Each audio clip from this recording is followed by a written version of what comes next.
ಯಾವುದೋ ಜನ್ಮದ ಋಣ ಅನ್ಸುತ್ತಲ್ವಾ? ಋಣ ಇದ್ಮೇಲೆ ತೀರಿಸ್ಲೇಬೇಕಲ್ವಾ ಮಂತ್ರ? ಉಪ್ಪು ತಿಂದ್ಮೇಲೆ ನೀರ್ ಕುಡ್ದ ಹಾಗೆ ಅಲ್ವಾ? ಹಾ ಸರಿ, ಅದನ್ ಬಿಟ್ಬಿಡಿ. ಮಂತ್ರ, ಮೊದ್ಲು ಹೋಗಿ ಅವ್ರನ್ನ ಕಂಡು ಹಿಡಿರಿ. ಅವ್ನ್ ಯಾರು ಅಂತ ನನಗೆ ಗೊತ್ತಾಗ್ಬೇಕು ಮಂತ್ರ.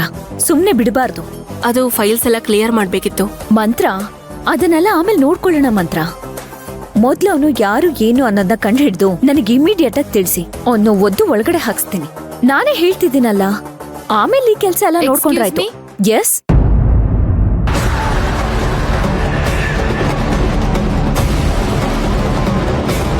ಬನ್ನಿ ಮ್ಯಾಮ್. ಸರಿ ಮೇಡಮ್. ಹಾ,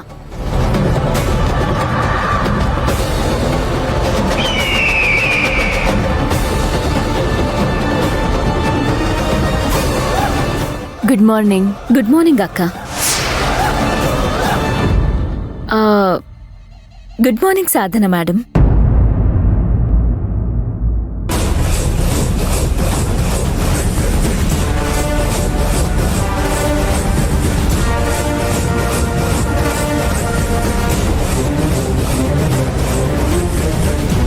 ಇಷ್ಟೋ ತನಕ ನೀನು ಮಂತ್ರ ಡೀಪಾಗಿ ಮಾತಾಡ್ತಿದ್ರಿ. ಏನು ಕಿಡ್ನಾಪ್ ಹೇಗಾಯ್ತು, ಏನು ಎತ್ತ ಅಂತ ಕೇಳ್ತಿದ್ಲಾ? ನನಗೂ ಅದೇ ಪ್ರಶ್ನೆ ಕಾಡ್ತಾ ಇತ್ತು ಅರ್ಚನಾ.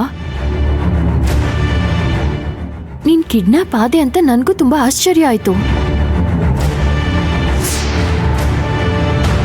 ನಿನ್ ಕಿಡ್ನಾಪ್ ಮಾಡಿ ಅದರಲ್ಲಿ ಮಂತ್ರನ್ ಸಿಕ್ಕಾಕ್ಸೋದಿಕ್ ಯಾಕೆ ನೋಡಿದ್ರು?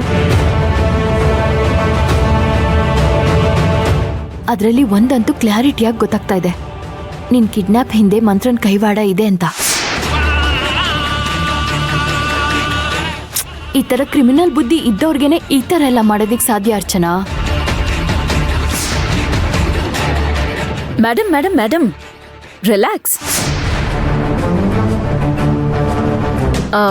ಏನ್ ಮಾತಾಡ್ತಿದ್ದೀರಾ ನೀವು? ಸುಮ್ನೆ ಹಾಗೆಲ್ಲ ಇನ್ನೊಬ್ರ ಮೇಲೆ ಅಪವಾದ ಹಾಕ್ಬಾರ್ದು, ತಪ್ಪಲ್ವಾ? ನಿಮಗೂ ಮಂತ್ರಂಗೂ ಸಾವಿರ ಇರ್ಬೋದು, ದ್ವೇಷ ಇರ್ಬೋದು. ಹಾಗಂತ ಹೇಳಿ ನಿಮ್ಮಿಬ್ರು ವಿಷಯಕ್ಕೆ ನನ್ನನ್ ಯಾಕೆ ಕರ್ಕೊಂಡ್ ಬರ್ತಿದ್ದೀರಾ? ಮೇಡಮ್, ನಿಮ್ಗೆ ಎಷ್ಟ್ ಸಲ ಹೇಳಿದ್ದೀನಿ ಆಫೀಸಲ್ಲಿ ಪರ್ಸನಲ್ ವಿಚಾರ ಮಾತಾಡಬಾರ್ದು ಅಂತ.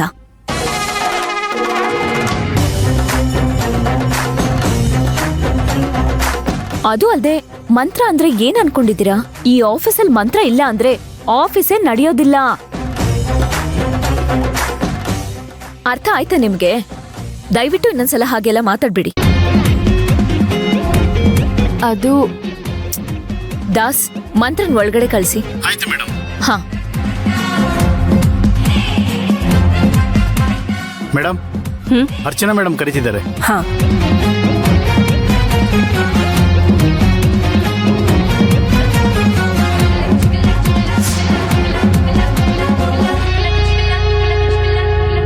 Yes ma'am. ಮಂತ್ರ, ಏನು ಫೋನ್ ಇಲ್ಲೇ ಬಿಟ್ಬಿಟ್ಟು ಹೋಗಿದ್ದೀರಾ?